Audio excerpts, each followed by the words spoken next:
Hello बच्चों, स्वागत है आपको हमारा चैनल नोटी एजुकेशन में। तो आज हम बात करने वाले क्लास 10th का जो सेकंड चैप्टर है एसिड बेसेस एंड सॉल्ट्स। ठीक है, ये सेकंड चैप्टर है हमारा साइंस का क्लास 10th का। ठीक है, एसिड बेसेस एंड सॉल्ट। तो हम लोग इस चैप्टर में बात करेंगे कि एसिड क्या होता है, ठीक है, बेसेस क्या होता है, बेस क्या होता है और सॉल्ट क्या होता है। ठीक है, तो इस चैप्टर को शुरू करने से पहले आपको हम 7th क्लास में बता चुके हैं कि एसिड क्या होता है।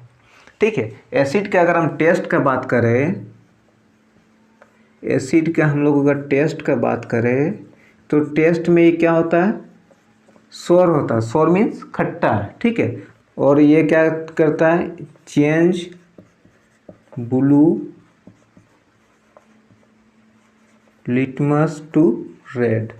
मतलब ये क्या करता है कि अगर आप ब्लू लिटमस अगर एसिड में डालिएगा तो वो क्या कर देगा, रेड लिटमस में चेंज कर देगा। ठीक है, मतलब ये एसिड होता है। अगर हम लोग बेस का बात करें तो बेस में क्या होता है, बेस में होता है उसका टेस्ट जो होता है वो होता है बीटर। बीटर मीन्स आपको पता है करेला कैसे लगता है, बीटर। ठीक है, इसलिए उसको हम लोग क्या बोलते हैं, बीटर गार्ड भी बोलते हैं। ठीक है, करेला को। तो इसका टेस्ट क्या होता है, इसका टेस्ट होता है बीटर। ये चीज़ आप याद रखिएगा जरूर। ठीक है, ये चीज़ हम 7th क्लास में बात कर चुके हैं कि टेस्ट क्या होता है। ठीक है, और ये क्या करता है, ये करता है change red litmus to blue. ठीक है, मतलब कि एसिड क्या करता है कि वो ब्लू लिटमस को रेड कर देता है। ठीक है, और जो बेस है वो क्या करता है कि रेड लिटमस को ब्लू कर देता है। ठीक है, एसिड को पहचानने का यही सब तरीका है। ठीक है ना, और भी तरीका है जैसे आप अल्फैक्टरी इंडिकेटर। ठीक है, एक चीज़ होता है अल्फैक्टरी इंडिकेटर।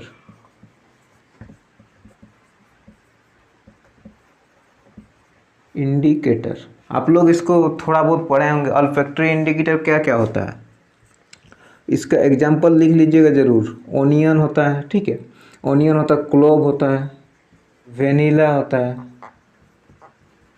ठीक है, ये सब उसका एग्जाम्पल है अल्फैक्टरी इंडिकेटर का। ठीक है ना, ये सब उसका एग्जाम्पल है। देखिए यहाँ तो हम किसका यूज किए, ये लिटमस एक इंडिकेटर है, ये भी हम बात कर चुके हैं, लिटमस इंडिकेटर है। ठीक है, इंडिकेटर क्या होता है कि जो हमें पता करे, जो हम इंडिकेट करें कि कोई भी सॉल्यूशन है जो एसिड है क्या बेस है, वो इंडिकेट करे, उसको हम लोग क्या बोलते हैं, इंडिकेटर। ठीक है, और ये है अल्फैक्टरी इंडिकेटर। मीन्स इसका जो टेस्ट है वो चेंज हो जाता है। ठीक है, इसका टेस्ट या इसका स्मेल बोल सकते हैं आप, इसका स्मेल चेंज हो जाता है, इसलिए हम उसको बोलते हैं अल्फैक्टरी इंडिकेटर। ठीक है, और ये जो होता है ये इंडिकेटर क्या करता है, ये कलर चेंज करता है।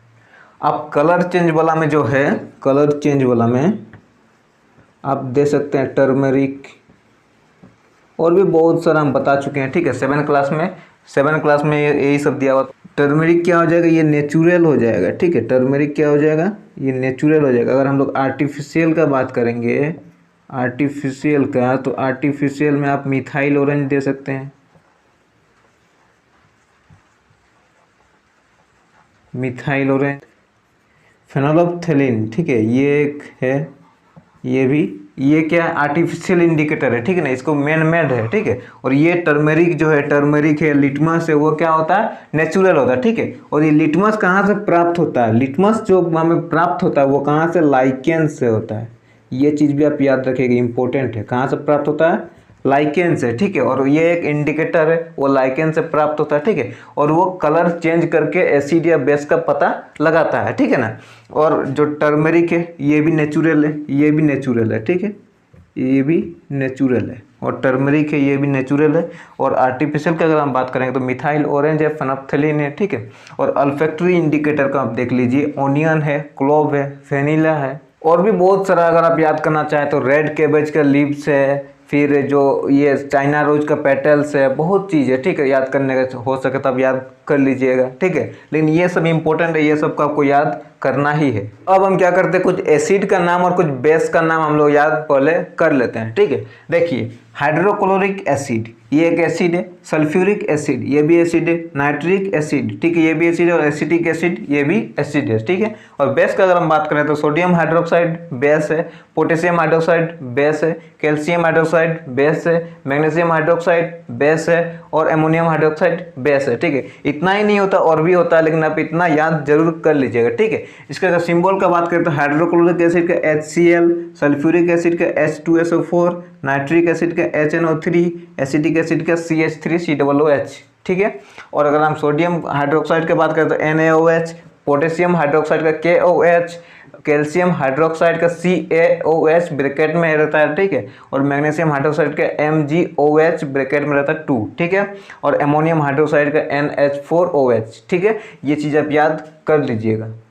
ये कुछ इंडिकेटर दिया हुआ है, ठीक है। आप जानते हैं रेड लिटमस सॉल्यूशन इंडिकेटर है, ब्लू लिटमस सॉल्यूशन इंडिकेटर है, ठीक है। फेनोप्थलीन सॉल्यूशन ये भी इंडिकेटर है, और ये मिथाइल ऑरेंज ये भी इंडिकेटर है। लेकिन ये दोनों जो है ये नेचुरल इंडिकेटर है, और ये दोनों क्या है, आर्टिफिशियल इंडिकेटर है, ठीक है। अब हम लोग देखेंगे कि रेड लिटमस सॉल्यूशन जो है वो एसिडिक सॉल्यूशन में या एसिडिक मीडियम में वो कौन सा कलर देता है, ठीक है। और जो ब्लू और जो रेड लिटमस वो बेसिक में कौन सा कलर देता है, ब्लू लिटमस जो है वो एसिडिक में कौन सा कलर देता है और बेसिक में कौन सा कलर देता है, ठीक है। और फेनोप्थलीन सॉल्यूशन जो एसिडिक में कौन सा कलर देता है और बेसिक में कौन सा कलर देता है, ठीक है। और मिथाइल ऑरेंज जो एसिडिक में कौन सा कलर देता है और बेसिक में कौन सा कलर देता है। ये चीज़ इंपॉर्टेंट है, इसीलिए इसको नोट जरूर कर लीजिएगा, ठीक है। देखिए रेड लिटमस क्या करता है कि एसिडिक में ये लाल ही रहता है, ठीक है। एसिडिक में क्या करता है, ये लाल ही रहता है, ठीक है। और बेसिक में क्या करता है, ये रेड से ब्लू हो जाता है, रेड टू ब्लू। क्योंकि यहाँ पर हम लोग रेड लिटमस डालें तो रेड से ब्लू हो गया, ठीक है। एसिडिक में वो लाल ही रहता है, ठीक है। और देखिए यहाँ पर अगर हम ब्लू लिटमस का बात करें तो ये एसिडिक में क्या होता है, एसिडिक में ये ब्लू से रेड हो जाता है, ब्लू टू रेड, ठीक है। एसिडिक में क्या होता है, ब्लू टू रेड। और बेसिक में वही रहता है, स्टे ब्लू, ठीक है। मतलब ये है कि देखिए जो एसिडिक में है वो लाल, जो लिटमस पेपर था वो लाल ही रहता है, ठीक है। और अगर बेसिक का बात करें तो वो लाल से ब्लू में कन्वर्ट हो जाता है, ठीक है। लेकिन अगर हम यहाँ लिटमस पेपर ब्लू का बात करें तो अगर वो एसिडिक है तो वो ब्लू से कन्वर्ट हो जाएगा, ठीक है, रेड में।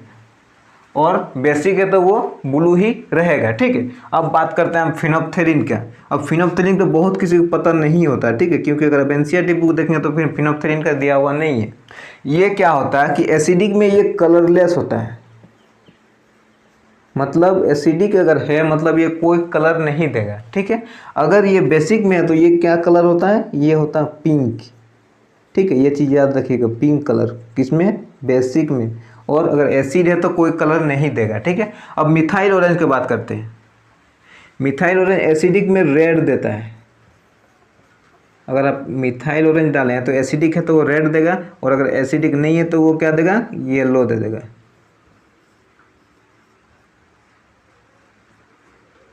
इतना हो गया। मतलब आप ध्यान से नोट कीजिए, रेड लिटमस जो एसिडिक में वो लाल ही रहेगा, ठीक है। लेकिन अगर बेसिक हो जाएगा तो वो ब्लू से रेड से ब्लू हो जाएगा, ठीक है। यहाँ पर ब्लू लिटमस एसिडिक में क्या होगा, ब्लू से रेड हो जाएगा, और अगर बेसिक है तो वो ब्लू ही रह जाएगा, ठीक है। अगर वो हम फेनोप्थेलिन का बात करें तो फेनोप्थेलिन क्या करेगा, वो एसिडिक में कलरलेस रहेगा और बेसिक में पिंक कलर देगा, ठीक है। अगर हम मिथाइल ऑरेंज का बात करें तो एसिडिक में रेड देगा और बेसिक में येलो कलर देगा। इतना चीज़ आप पूरा नोट कर लीजिए। अब हमारा आता है topic, how do acid and bases react with metal.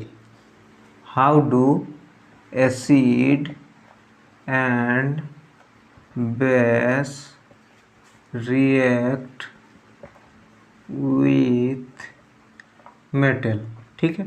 मतलब एसिड और बेस जो वो एसिड और बेस जो वो मेटल से कैसे रिएक्ट करेगा, ठीक है। तो पहले हम लोग देखते हैं एसिड का। अगर हम लोग एसिड प्लस मेटल कर देंगे, अगर हम लोग एसिड प्लस मेटल को रिएक्शन कराएंगे, यहाँ पर निकलेगा सॉल्ट, ठीक है। सॉल्ट प्लस हाइड्रोजन गैस, ये चीज़ जनरल फॉर्मूला है, ठीक है। अगर आप कोई एसिड से कोई मेटल को अगर आप रिएक्ट कराएंगे तो क्या बनेगा सॉल्ट और हाइड्रोजन गैस रिलीज होगा, ठीक है। तो चलिए इसका कुछ एग्जांपल पहले देख लेते हैं हम लोग। एसिड में लोग दे देते हैं, H2SO4, ये कौन सा एसिड, हम याद करना बोले तो कौन सा एसिड है, ये सल्फ्यूरिक एसिड है, ठीक है। और हम लोग इसके साथ मिला देंगे जिंक को, जिंक एक मेटल है, ठीक है। ये दोनों को रिएक्ट कराएंगे तो क्या बन जाएगा, यहाँ बन जाएगा हमारा ZnSO4 प्लस H2, ठीक है। ये हो जाएगा रिएक्शन। अब आप बोलिएगा कि यहाँ पर जो है जिंक अलग था, अब यहाँ पर आ गया, मतलब ये क्या किया, ये इसको यहाँ से डिस्प्लेस कर दिया। अब डिस्प्लेसमेंट रिएक्शन पड़े होंगे, ठीक है। ये इसको यहाँ से डिस्प्लेस करके इसको हटा दिया और ये आके खुद आके वहाँ SO4 के साथ बढ़ गया और H2 को अलग कर दिया। मतलब कि अगर हम बात करें कि मेटल जो है वो कोई भी एसिड से, ये एसिड है, मेटल क्या करता है कि कोई भी एसिड से उसका हाइड्रोजन गैस को हटा देता है, ठीक है। मेटल कोई भी एसिड से उसका हाइड्रोजन गैस को हटा देता है और वो खुद वहाँ आकर जुड़ जाता है और हाइड्रोजन गैस को अलग करके निकाल देता है, ठीक है। इसीलिए जो हाइड्रोजन गैस रिलीज होता है, ठीक है। अगर हम हाइड्रोजन गैस का बात करें तो अगर आप हाइड्रोजन गैस को जलाते हैं, बर्निंग ऑफ, ये चीज़ याद कर लीजिएगा, बहुत बार क्वेश्चन आता है, burning of hydrogen gas produce pop sound. मतलब अगर आप हाइड्रोजन गैस को जलाइएगा तो क्या निकलेगा, पॉप साउंड, मीन्स आवाज़ निकलता है, ठीक है। तो ये चीज़ आप याद जरूर रखिएगा, ये चीज़ क्वेश्चन बहुत बार पूछा गया है, ठीक है ना, कि हाइड्रोजन कौन सा गैस को जलाने से पॉप साउंड निकलता है, तो कौन सा गैस को, हाइड्रोजन गैस को, ठीक है। ये चीज़ आप याद जरूर रख लीजिएगा, ठीक है। तो ये हम क्या किए कि एसिड से अगर मेटल को मिला रहे तो क्या निकला, सॉल्ट और हाइड्रोजन गैस निकला, ठीक है। ये ZnSO4 ये सॉल्ट है, जिंक सल्फेट, ठीक है, ये सॉल्ट है, जिंक सल्फेट, ये सॉल्ट है, ठीक है। अब हम लोग ये क्या हुआ, ये है हमारा सल्फ्यूरिक एसिड, सल्फ्यूरिक एसिड याद कर लीजिएगा, ठीक है, भूलिएगा नहीं। ये जिंक है, सल्फ्यूरिक एसिड और जिंक को रिएक्ट कराया तो क्या बना, जिंक सल्फेट और हाइड्रोजन गैस रिलीज हो गया। अब हम लोग देखते हैं अगर बेस से मेटल को मिलाएंगे तो क्या बनेगा, ठीक है। अगर हम लोग बेस प्लस मेटल को रिएक्ट कराएंगे तो क्या बनेगा, सॉल्ट प्लस हाइड्रोजन गैस। मतलब कि अगर आप बेस से मेटल को कराए या एसिड से मेटल को कराए कोई फर्क नहीं है, दोनों में क्या निकलेगा, सॉल्ट और हाइड्रोजन गैस। चलिए इसका भी एग्जांपल हम लोग देख लेते हैं। अगर हम लोग सोडियम हाइड्रोक्साइड एक बेस है, प्लस मेटल हम लोग जिंक ही ले लेते हैं, उससे रिएक्ट कराते तो क्या बनेगा, Na2ZnO2, मीन्स इसको हम लोग बोलते हैं सोडियम जिंकेट।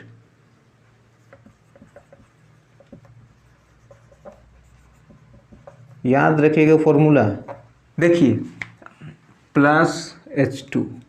देखिए क्या होगा कि अगर आप कोई भी बेस से मेटल को रिएक्शन कराइएगा तो क्या निकलेगा, सॉल्ट और हाइड्रोजन गैस, ठीक है। उसका एग्जांपल हम देख लेते हैं, NaOH सोडियम हाइड्रोक्साइड बेस है और हमें जिंक मेटल है, दोनों को रिएक्शन कराए तो क्या बना, Na2ZnO, ठीक है, Na2ZnO। इसका जो नाम है वो क्या है, उसको सोडियम जिंकेट, ठीक है, और हाइड्रोजन गैस रिलीज हुआ, ठीक है। तो अगर हम बात करें तो बेस है, बेस से हर जो मेटल है वो रिएक्ट नहीं करेगा, ठीक है। बहुत सारा मेटल जो वो रिएक्ट नहीं करेगा। कौन कौन सा मेटल रिएक्ट करता है, आप यहाँ जिंक दे दीजिए, एल्यूमिनियम दे दीजिए, टीन दे दीजिए, लेड दे दीजिए या बेरिलियम। मतलब इतना ही सारा जो है वो रिएक्ट करता है, zinc, aluminium, tin, lead, beryllium, ठीक है। ये चीज़ आपको रिएक्ट करता है। क्यों जिंक जो है, क्यों ये सब रिएक्ट करता है, क्योंकि ये एम्फोटेरिक होता है, एम्फोटेरिक होता है। क्या एम्फोटेरिक क्या होता है, एम्फोटेरिक वो होता है जो कि एसिड और बेस दोनों से रिएक्ट करता है, acid as well as base. मतलब कि अगर हम बात करें तो देखिए बेस जो है, बेस के साथ हर मेटल रिएक्ट नहीं करेगा, ठीक है। बेस के साथ हर मेटल रिएक्ट नहीं करेगा, तो कौन कौन सा रिएक्ट करेगा? जिंक एक तो रिएक्ट करेगा, एल्यूमिनियम कर सकता है, टीन कर सकता है, लेड कर सकता है, या बेरिलियम कर सकता है, ठीक है। ये सब में से ही कर सकता है, और अगर आप दूसरा मेटल दीजिएगा तो रिएक्ट नहीं करेगा, ठीक है। ये क्यों करता है? क्योंकि इसको हम लोग बोलते हैं एम्फोटेरिक। ये वर्ड एक आप अच्छे से जान लीजिए, एम्फोटेरिक। एम्फोटेरिक क्या होता है? एम्फोटेरिक ऐसा एम्फोटेरिक होता है जो एसिड और बेस दोनों से रिएक्ट करता है, ठीक है। रिएक्ट मतलब एसिड और बेस दोनों से रिएक्शन करता है, वैसा मेटल को हम लोग क्या बोलते हैं? एम्फोटेरिक मेटल, ठीक है। एम्फोटेरिक मेटल, तो ये कौन कौन एम्फोटेरिक मेटल है? जिंक है, एल्यूमिनियम है, टीन है, लेड है, ठीक है। Zinc, aluminium, tin, lead, beryllium, ठीक है। ये चीज़ आप याद जरूर कर लीजिएगा, 5-6, ठीक है। अब हमारा टॉपिक आता है how do metal carbonate and metal hydrogen carbonate react with acid. मतलब कि अगर हम लोग मेटल कार्बोनेट या मेटल हाइड्रोजन कार्बोनेट का हम लोग एसिड से रिएक्ट कराएंगे तो क्या होगा, ठीक है। वही चीज़ का हम लोग देखते हैं पहले। तो अगर हम मेटल कार्बोनेट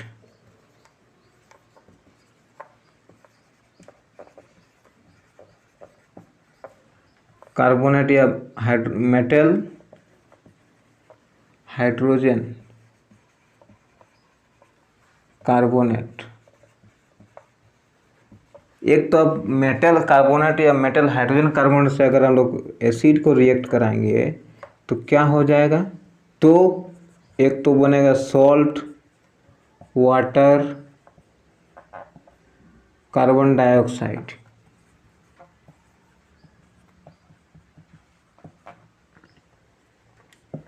ये चीज़ बनेगा।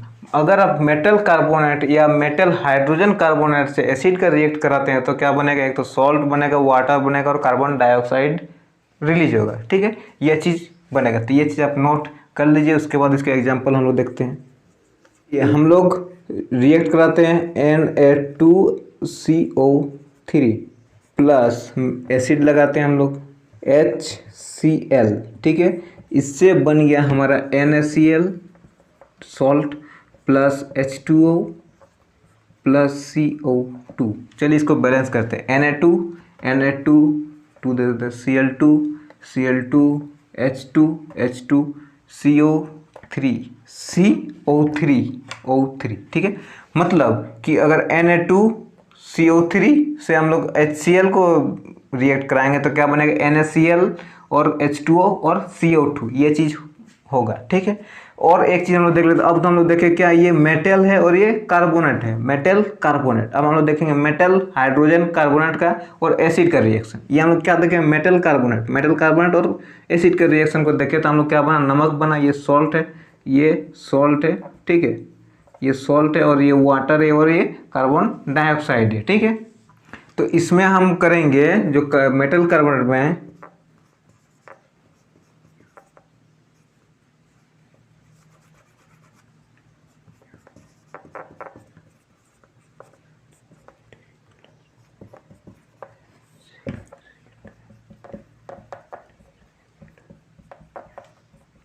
ये चीज़ बनेगा, ठीक है। मतलब क्या होगा कि NaOHCl मतलब सोडियम हाइड्रोजन कार्बोनेट का अगर हम लोग HCl हाइड्रोक्लोरिक एसिड से रिएक्ट कराएंगे तो क्या बनेगा? NaCl सोडियम क्लोराइड और H2O वाटर और कार्बन डाइऑक्साइड, ये चीज़ बनेगा, ठीक है। चलिए इसको बैलेंस करते हैं। सोडियम एक, हाइड्रोजन 2 और कार्बन 1 ऑक्सीजन। मतलब ये ऑलरेडी पहले से ही बैलेंस है, ठीक है।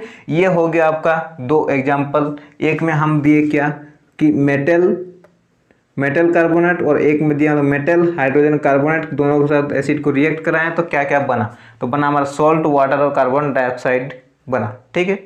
ये रिएक्टेंट हुआ, ये प्रोडक्ट हुआ, उसे पता ही है। अगर हम क्या कर रहे हैं कि जो कार्बन डाइऑक्साइड यहाँ से निकला, ठीक है, उसको अगर हम लोग कैल्शियम हाइड्रोक्साइड क्या होता है? सिलेक्ट लाइम, ठीक है। अगर हम सिलेक्ट लाइम के साथ इसको वहाँ से पास कराएंगे तो क्या रिएक्शन होगा वो देखते हैं। अगर हम लोग करेंगे CaOH, ठीक है, प्लस CO2 ये करेंगे तो यहाँ पर क्या बनेगा? यहाँ पर CaCO3 प्लस H2O मतलब ये हो जाएगा कैल्शियम कार्बोनेट और बन जाएगा वाटर, ठीक है, ये चीज़ हो जाएगा। लेकिन अगर आप लगातार उसमें कार्बन डाइऑक्साइड देते जा रहे तो क्या हो जाएगा, ये भी क्रॉस हो जाएगा। मतलब देखिए, एक तो ये बन गया, जब ऐसे ही जब यहाँ कैल्शियम हाइड्रोक्साइड के साथ हम लोग कार्बन डाइऑक्साइड रिएक्ट करा तो ये बन गया। लेकिन अगर हम लोग फिर देते जाएंगे ज़्यादा अमाउंट में, एक्सेस अमाउंट में जब हम लोग दे देंगे कार्बन डाइऑक्साइड, तो क्या बनेगा, तो ये वाला रिएक्शन जो और बढ़ जाएगा, CaCO3 plus CO2 plus H2O है ही, ठीक है। इसका रिएक्ट कराएंगे तो CaHCO3 ये चीज़ बन जाएगा। देखिए, मतलब अगर आप यहाँ पर हम लोग क्या किए कि पहले हम लोग रिएक्शन कराए मेटल कार्बोनेट और एसिड को, ठीक है। उसके बाद क्या मिला हमें, सॉल्ट, वाटर और कार्बन डाइऑक्साइड मिला, ठीक है। अब हम लोग क्या किए, मेटल हाइड्रोजन कार्बोनेट और एसिड, तो उसमें भी हम लोग को सॉल्ट, वाटर और कार्बन डाइऑक्साइड मिला, ठीक है। तो अब जो ये जो कार्बन डाइऑक्साइड है, इसको हम लोग क्या किए, यहाँ इसको हम लोग रिएक्ट करा दिए किसके साथ, कैल्शियम हाइड्रोक्साइड के साथ, ठीक है, कैल्शियम हाइड्रोक्साइड के साथ। तो देखिए, कैल्शियम हाइड्रोक्साइड और कार्बन डाइऑक्साइड को जब रिएक्ट करा दी, ये वाला कार्बन डाइऑक्साइड को, तो क्या बना हमारा कैल्शियम कार्बोनेट, ठीक है। ये होता है हमारा कैल्शियम कार्बोनेट, ठीक है। कैल्शियम कार्बोनेट प्लस वाटर बना, ठीक है। ये वाला रिएक्शन हम पहले ही पढ़ चुके हैं, ठीक है। अब ये बना, ये बनने के बाद हमने क्या किया कि एक्सेस अमाउंट ऑफ हम लोग कार्बन डाइऑक्साइड देने लग गए, ठीक है। तो हम लोग रुके नहीं, देते गए। तो फिर ये वाला रिएक्शन जो है, इसमें फिर कार्बन डाइऑक्साइड जुड़ के ये वाला रिएक्शन बन गया, ठीक है। ये जब रिएक्शन किया तो ये वाला बना, इसको हम लोग बोलते हैं कैल्शियम हाइड्रोजन कार्बोनेट। याद कर लीजिएगा, कैल्शियम हाइड्रोजन कार्बोनेट, ठीक है। आप और एक चीज़ ध्यान रखिए, जब ये वाला बना तो ये क्या था, प्रेसिपिटेट बना, प्रेसिपिटेट। ये जब बना तो ये प्रेसिपिटेट बना, ठीक है। लेकिन ये जब बन गया तो ये क्या हुआ, ये सोलूबल हो गया, मतलब ये घुल गया, ठीक है। मतलब कि क्या हुआ, जब हम लोग कैल्शियम कार्बोनेट बना था तो वो घुला नहीं था, वो थक्का टाइप से प्रेसिपिटेट जम गया था, ठीक है, प्रेसिपिटेट बन गया था। लेकिन जब हम लोग फिर से उसमें कार्बन डाइऑक्साइड को और रिएक्ट करा दिए तो क्या बना, तो वो पानी में सोलूबल हो गया, ठीक है, सोलूबल हो गया और क्या बन गया, कैल्शियम हाइड्रोजन कार्बोनेट। यहाँ तो कोई डाउट नहीं है, अगर कोई डाउट है तो नीचे कमेंट जरूर कर दीजिएगा। अब हमारा टॉपिक आता है how do acid and base react with each other, ठीक है। तो चलिए, how do acid and base react with each other, मतलब कि अगर हम एसिड और बेस दोनों को एक दूसरे से अगर हम लोग रिएक्ट करा देंगे तो क्या बनेगा, ठीक है। तो चलिए देखते हैं, अगर हम लोग एसिड प्लस बेस कर देंगे तो दोनों को रिएक्शन कराएंगे तो क्या बनेगा, सॉल्ट बनेगा और वाटर बनेगा, ठीक है। ये चीज़ का याद जरूर कर लीजिएगा। अगर हम लोग HCl को प्लस NaOH, ये क्या है, एसिड है और ये बेस है, ठीक है। ये एसिड है और ये बेस है, तो अगर दोनों को रिएक्ट कराएंगे तो क्या बनेगा, सॉल्ट बन जाएगा, NaCl प्लस H2O, ठीक है। मतलब कि अगर HCl hydrochloric acid, NaOH sodium hydroxide base है, ठीक है। अब यहाँ सॉल्ट बन जाएगा, सोडियम क्लोराइड और वाटर बन जाएगा, ठीक है। ये रिएक्शन हो जाएगा। इसीलिए हम लोग बोलते हैं कि अगर हम लोग कहीं एसिड है और उसमें लोग बेस डाल देंगे तो क्या कर देगा, नलीफाइड वर्ड यहाँ एक आया, मतलब कि अगर कहीं एसिड है और वहाँ हम लोग बेस डाल देंगे तो एसिड का रिएक्शन को क्या करेगा, मतलब एसिड का पावर को वो नलीफाइड हटा देगा, ठीक है, हटा देगा। अगर हम लोग कहीं बेस है और कहीं बेस है और वहाँ पर हम लोग एसिड डाल देंगे तो क्या करेगा, बेस का जो पावर था उसको हटा देगा, उसको जीरो कर देगा, ठीक है, उसको नलीफाइड कर देगा, उसको कैंसिल कर देगा, ठीक है। तो ये जो रिएक्शन है एसिड और बेस का जो रिएक्शन है, इसको हम लोग क्या बोलते हैं, neutralisation reaction,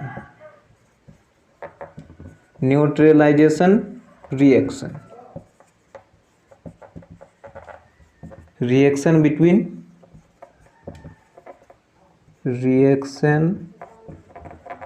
between acid and base, मतलब कि एसिड और बेस के बीच का रिएक्शन का हम लोग क्या बोलते हैं, न्यूट्रलाइजेशन रिएक्शंस। मींस ये ना एसिडिक रहता है ना बेसिक रहता है, न्यूट्रल हो जाता है। ठीक है, अगर आप कहीं एसिड है और कहीं जाके वहाँ बेस दे दीजिएगा तो क्या होगा, वो एसिडिक नहीं रहेगा, वो क्या हो जाएगा, वो बेसिक भी नहीं हो जाएगा, वो न्यूट्रल हो जाएगा। इसलिए हम लोग इसको क्या बोलते हैं, न्यूट्रलाइजेशन रिएक्शन। अब हमारा टॉपिक आता है reaction of metallic oxide with acid.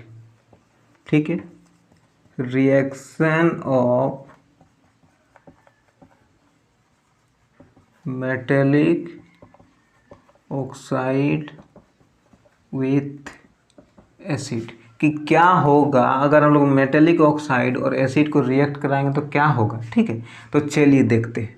अगर हम लोग कोई मेटेलिक ऑक्साइड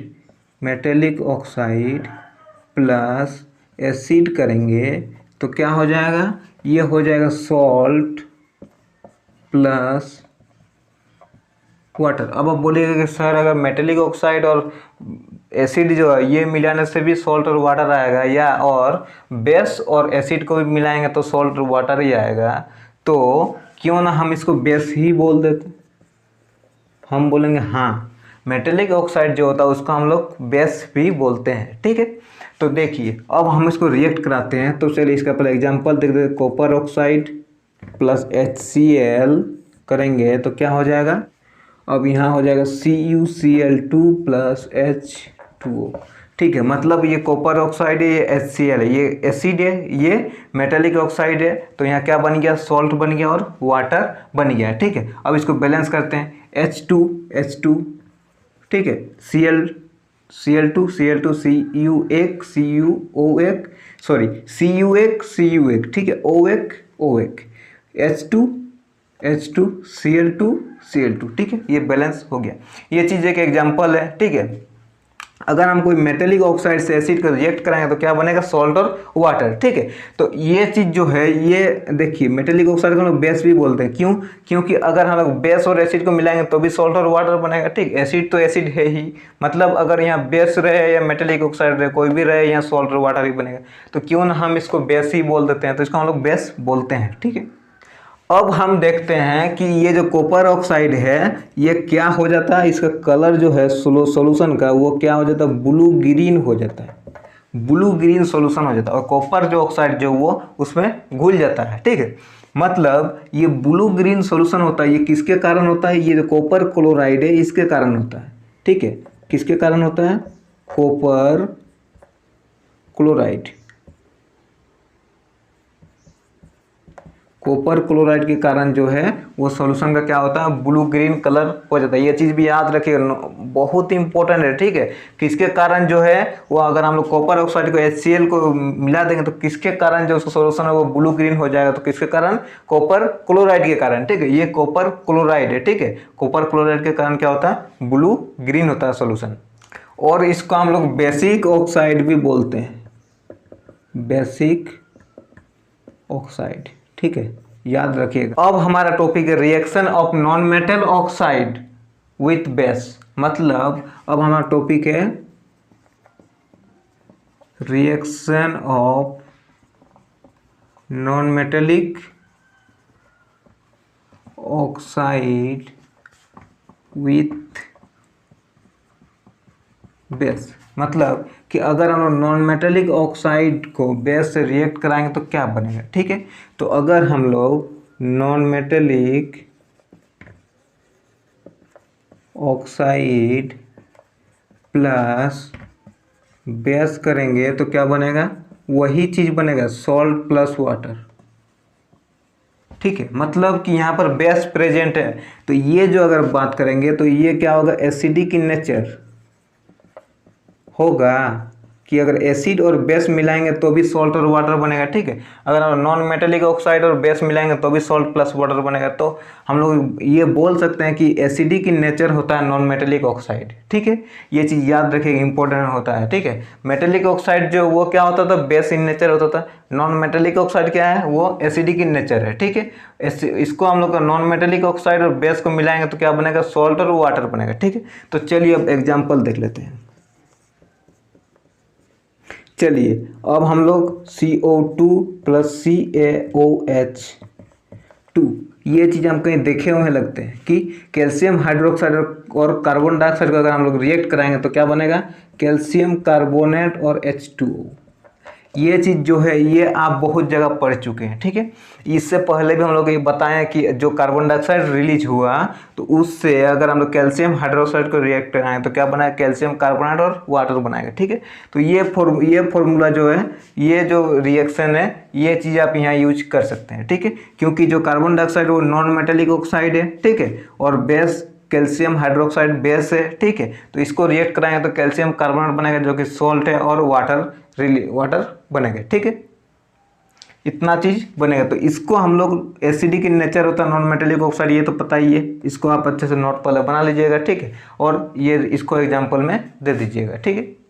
तो आज का जो वीडियो है, आज का वीडियो इतना ही था। आप इसको अच्छे से नोट बना लीजिएगा। नोट बनाना बहुत ही जरूरी है, ठीक है। अगर नोट नहीं होगा ना तो आपको एग्जाम का टाइम प्रॉब्लम होगा, ठीक है। तो आप इतना बहुत शॉर्टकट करके बता रहे तो आप इसको नोट पहले बना लीजिएगा, ठीक है।